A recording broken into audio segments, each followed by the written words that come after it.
Maybe you finished 2023 unsatisfied with how much reading you did. So if you want to finish 2024 having smashed your reading goals and actually feeling proud of yourself, then these are 10 of my favorite tips for getting there. And I promise you haven't heard all of these, because there's some tips in here that are kind of obscure and interesting and really helped me get my volume up. The first tip is so important, and it's goal setting. Because the reason you may not be able to keep up a consistent reading schedule is because you have no clear, defined goal. It's hard to go somewhere when you don't know where you're going. And some people have the goal of reading more in 2024, but that's not enough. It's like saying, I'm going to go to the gym to get stronger. Like, yes, that is the ultimate goal in the end, but if we don't break it down into things we can achieve every day, then we're not going to be able to maintain that motivation and keep that momentum going. It's well-known advice that you should get a big goal and break it down into small steps that you can actually achieve and feel satisfied after completing. Here's exactly how you apply it and smash your reading goals. The first step is to pick a realistic amount of books that you plan to read in 2024. And this should be something optimistic but achievable. And these should be the best books, the ones you've been really dying to get to. And what you do is you gather them as a list and you actually order them in preference. So the book you want to read the most goes at the top for obvious reasons. The next thing you do after writing that list down is you actually write down the page number of every single book next to it. The third step is to tally that up, so you get the grand total number of books in the whole list. The fourth step involves dividing that by 365. So if you do that maths, you'll get your page count that you have to hit every day. You'll see that such a massive number, when you divide it by just a daily habit, becomes really small and achievable. I know I'm a bit late, I know it's kind of into January now, but you can account for that by including the books you've read already in your goal. So you don't start from zero, you start a little bit ahead. But it's still early, it's still February, and there's still time to define those goals so we can have a daily milestone to get to every day. So now all you need to do is read that amount of pages per day. It should be somewhere around 30, 40, 50. And if it's too much, you can obviously adjust your list and redo the maths. But the point is to have a goal that is small and defined. So every day you can show up, get that reading done. And if you can keep that up, by the end, you'll have read all of the books on your list. And you can be really proud of yourself, truly. The second is time blocking. And I cannot stress how important this is for actually developing a consistent reading habit and getting your volume up. This refers to basically scheduling time in your day to read. And specifically saying, for this time period, I'm not going to do anything else but to read. This is so easy to do. You just use a calendar online or on your phone, or even just a to-do list that says from 2 o'clock to 3 o'clock, I'm going to sit down and read. And the reason this works so well is because you create an obligation for it. Because if you don't do that, then you let other things distract you and pull you away. You'll say, okay, I'll just read later today. But later today, something else comes along and you have to do that. Or because there's no fixed period, you can just keep pushing it back until you get to the end of the day and there's no time anymore. Time blocking is just planning to read. If you want to read more, then you have to have a plan for it. And by creating time, you plan to read and you plan a way to reach your goals. You know, I used to think that putting your time in a calendar was kind of weird and compulsive and a bit obsessive. But I tried it, I think last year. I could just do way more in general, but also with reading. I defined, I think, an hour in the morning and maybe sometimes in the evening just to read. And it worked because I knew that, okay, it's 10 o'clock now, time to put everything else away and we're going to focus on that. And that freed my mind from thinking, oh, what do I have to do next? What do I have to do? Just read, because it's already there and it's defined for you. And that helped me probably double my reading volume since last year. It was amazing. I bet you've never heard number 3 before, and it's to read fiction in as few sittings as possible. Obviously, that's going to help you read more. But why fiction? Why do we pick fiction for this tip? Now, the reason it's only fiction is because, at least in my experience, I find that if you read fiction in just a few sittings, it gives you the time you need to be immersed into it. Because non-fiction is quite easy to jump in and out of. You know, you read an idea, you read the point, and then you leave, you can come back, and then just find out the next point. But obviously, fiction is a narrative. It's a world. There's characters, there's events, there's emotions, and all of that is tied together in this running thread. And I don't know if you agree, but I think you get the most out of fiction when you can really dive into the world and become immersed in the characters and really feel them as real people and feel the world around you. But then there comes the problem. If your reading sessions are too short, like you read 10 pages, stop, you read 10 pages, stop, you risk kind of interrupting that narrative. Say if you're watching a movie, Lord of the Rings, and you watched it in like 20-minute intervals and you took a few days in between, you risk breaking the narrative and really not being able to connect and to get involved in the story. And it's exactly the same with fiction. I noticed that happening to me. I would read stories and just kind of get bored quickly. But then one day I think I just decided to keep going. I thought, well, I'm bored, but I'm just going to keep reading anyway because I have nothing better to do. And then I eventually found myself getting absorbed. And this wasn't because the story was bad. It was just because I was stopping too quickly to get engaged into the book. And ever since then, I like to schedule out just a few days where I'll be more free to read. And I just get so much reading done, hours and hours. And because it's like a positive feedback loop, you get engaged into the story and you want to read more, and then you keep going. And it's just this ramp until you finish the book. So the point of this tip is not to read more out of brute force, but read more because it actually helps you get more out of your fiction. And the increased volume is just a side effect, a happy side effect. You can apply this by trying what I did, by saying, okay, today I'll have more free time than usual. So I'm going to really try and focus on this fiction book and really get absorbed into it. And then you end up reading, half a book in a day? And that's so good for getting closer towards your goals. Number 4 is one of my absolute favorites, and it's the idea of book stacking. This tip is genius for increasing the time you read and getting through that mental fatigue that comes with reading. But the best part is you don't have to force yourself to read even though you're tired. This tip helps you get around that and lets you read more just because you want to, not because you have to. So let's set the scene. Without this technique, you would pick up a book, say Confessions by St. Augustine. You'd pick up a book and maybe it's a chunky book, maybe it's quite dense, and you'd read through it. And eventually you just get tired. Because this is heavy stuff in here. Eventually, you don't really have room to process more of what you're reading. And then you just stop. And that's great, but we can improve that without having to rely on extra endurance. So the idea behind book stacking is that you read several books at once, and you start with the more difficult one. And as soon as you get tired of that, maybe it's too much for you to handle, you simply move down a level into a more easy stage. And the medium difficulty book is obviously easier, and it takes you less energy to process. But then eventually you get tired of that too. And then you can even go down a level to something easy, like a light thriller, for example. So by doing that, you get more reading in without having to just push through your fatigue, because you can always go to an easier and easier book every time. For example, you can do this with, again, Confessions by St. Augustine. This is a heavy book. This would be your hard one that you begin with.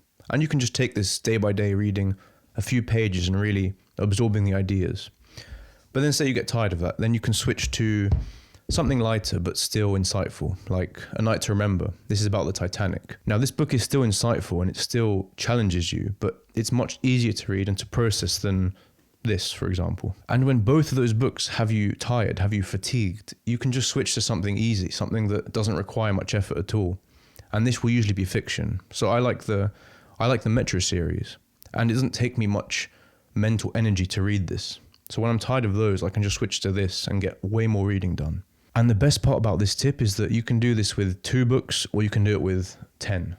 I mean, if you're crazy, you do it with 10, but that's besides the point. You can do it with as many books as you want. And that allows you to bypass your fatigue and just get way more volume in. I call number 5 the last stretch technique. And I learned this one from Cal Newport, and I loved it. Ever since I applied that, I can read a book in 2 or 3 days less time. You'll understand it better with a story. So imagine you're about to start a marathon. You're at the start, you're hyped, and you're confident in yourself. Spirits are high, everyone around you is cheerful, and the weather's good, everything is going perfectly. And then you start running, and things are good. But then slowly, this kind of feeling of dread creeps in. You think, I did not train enough for this. And you start to feel tired, and your smile starts to fade away, because you know that the next portion of this run is not going to be the fun you anticipated. This is going to be you switching from fun mode to survival mode. Like, I need to focus and I need to get to the end. You turn off your thoughts and you just keep running, and you ignore all the pain, you ignore all the people around you, and you really focus. But then from nowhere, a glimmer of hope appears, and as you turn the corner, you see the finish line. And just the sight of the finish line, just hundreds of meters away from you, that gives you the fire to keep going, even though you're shattered by this point. And once you're 100 meters from it, you get this energy inside you that lets you just really hammer the last few meters and get there really quick. You almost sprint it. And essentially that's the last stretch technique as applied to our books. The idea is when you approach the end of a book with like 1 or 2 reading sessions left to finish it, instead of putting the book down and just closing it and reading it tomorrow, you finish it on the spot. So you get 3 days worth of reading done in one final push of energy. And the fact that you can kind of see the end, it's just that far away, that gives you the motivation you need to continue and to get to the end. It's a small tip, but I love it, and I've used it ever since I learned it from Cal Newport. It's great. Number 6 is to reread books that you know you love. And this is more advice for myself. I'm almost talking to myself here, because maybe you don't reread books enough, but I know I don't. And I know there's so much value to be found in doing that. There's 3 reasons that is amazing for not only getting your quantity of reading up, but also your quality. First, it's risk-free. You know you love the book, you've read it before, and you know you had a good time with it. So there's no risk of being disappointed by it. Second, you can probably reread the book faster because you've read it before.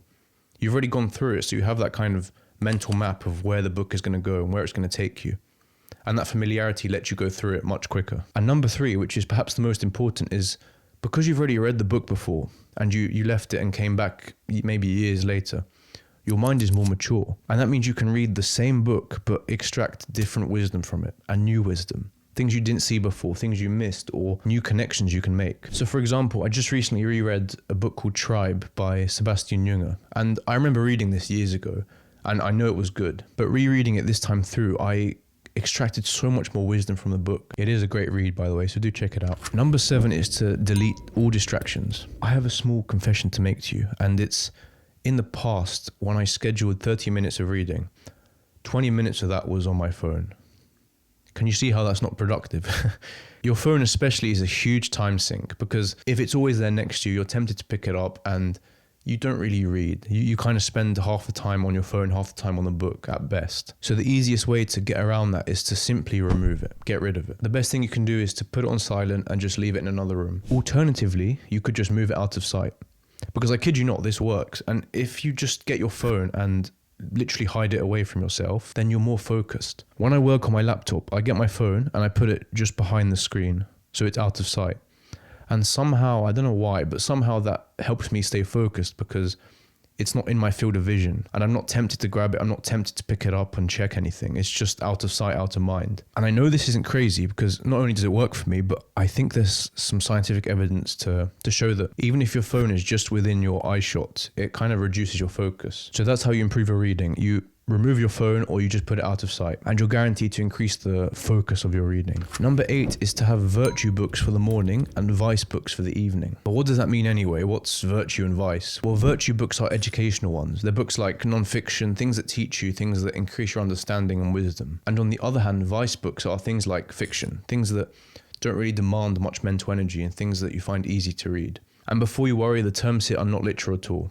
Just because it's called vice doesn't mean it's bad and virtue is not good. They're both great. It's just a way to separate them into 2 categories of books, ones that demand effort and ones that demand less effort. So how does that work for getting more reading in? Well, in the morning, you might be more motivated to learn. And now that I'm saying this out loud, I get that it's not for everyone. But if you are that kind of person who has the energy and the drive to learn in the morning, then you save educational books for that period. If you're ready to take on information, then you're going to benefit from reading books that teach you. Whereas in the evening, you might feel low energy, you might feel ready to sleep almost, and you're not really prepared to learn.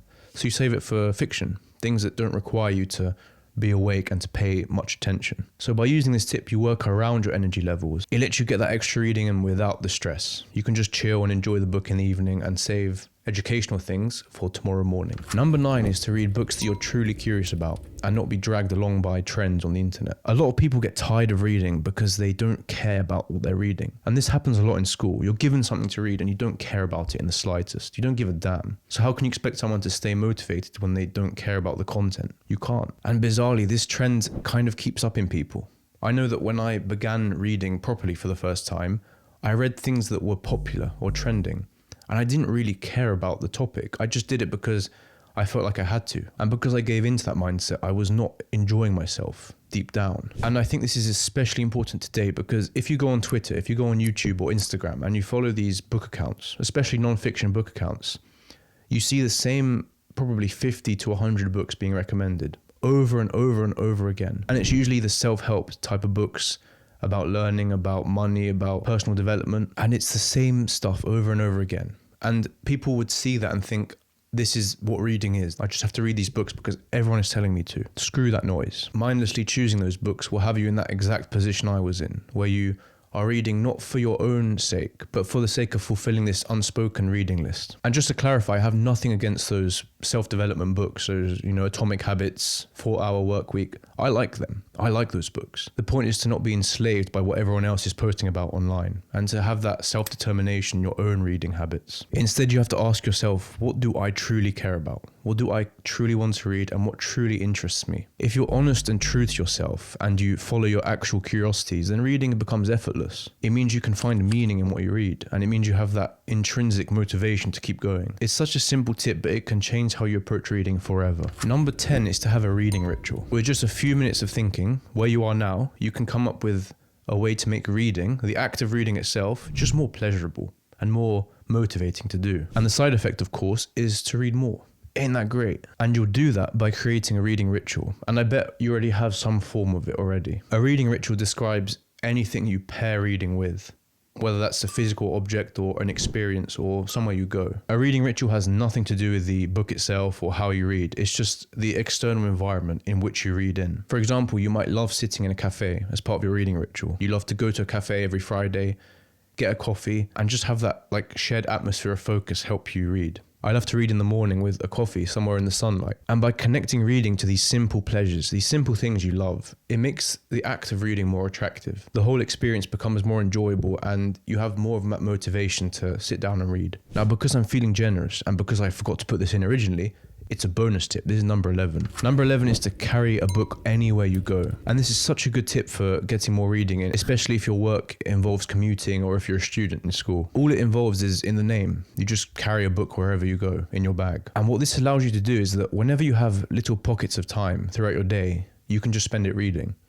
Because I bet that if you think about how your daily life goes, you have all these pockets of time, 10, 20, 30 minutes where you're traveling maybe on public transport, you're waiting for someone, you're waiting in between meetings, or you have a lunch break maybe, something like that. So instead of wasting it by going on your phone and doing nothing, you now have a book on you. And that gives you the chance to just take it out and start reading. And even 10 minutes, 3 times a day, that gets a lot of pages in. And that adds up to something great. To make this tip serve you even better, try and keep it limited to light non-fiction. Something that you can dive in and out of easily.